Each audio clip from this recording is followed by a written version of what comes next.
be with you in the daytime.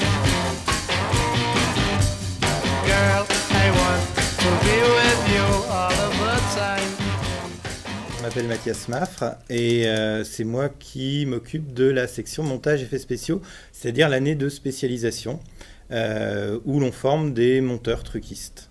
La bande démo, c'est un travail plus ou moins personnel, on va dire, c'est-à-dire qu'ils ont un cahier des charges assez précis et à partir de là, ils vont, tout l'intérêt, c'est de mettre un petit peu, je dirais, ce qu'ils ont dans le ventre par rapport aux travaux dirigés qu'ils ont fait durant l'année. Ça peut aller vraiment d'une vraie bande démo, c'est-à-dire ils mettent bout à bout des travaux qui leur semblent les plus intéressants, et ça va aller jusqu'à la réalisation vraiment d'un petit film, alors qu'il peut être une animation, puisqu'ils ont appris des trucages, il peut y avoir quelques plans filmés réellement, et un mélange évidemment en général quelquefois de plans filmés par exemple sur fond vert avec des trucages, des animations, etc.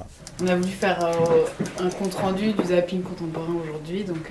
C'est l'histoire d'un jeune homme qui se réveille un matin et qui se retrouve projeté dans son écran.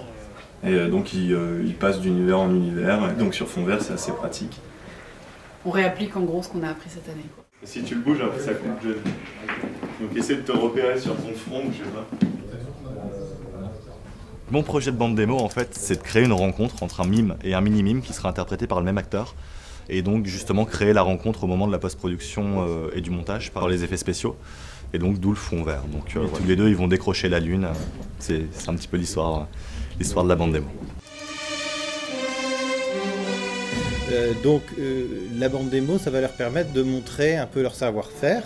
C'est le but, c'est de montrer ce qu'ils aiment faire, vers quoi ils ont envie de se diriger. Parce que c'est vrai que les travaux que je leur aurais fait faire durant l'année, ce sont des travaux qui portent, ce sont des TP qui portent sur des points techniques précis, que ce soit des points techniques ou des points artistiques d'ailleurs. C'est un métier où beaucoup de choses passent par les rencontres, par les relations humaines, par le hasard aussi évidemment. Donc il faut mieux pas montrer certaines bandes démos, aussi bonnes soient-elles, mais elles peuvent ne pas du tout correspondre au style de la boîte, alors que dans d'autres boîtes, ça va être pile poil. Là, si on la montre, on est quasiment sûr si ce n'est d'obtenir un travail, au moins d'être vraiment remarqué et d'être mis dans une liste de futurs appelés, on va dire.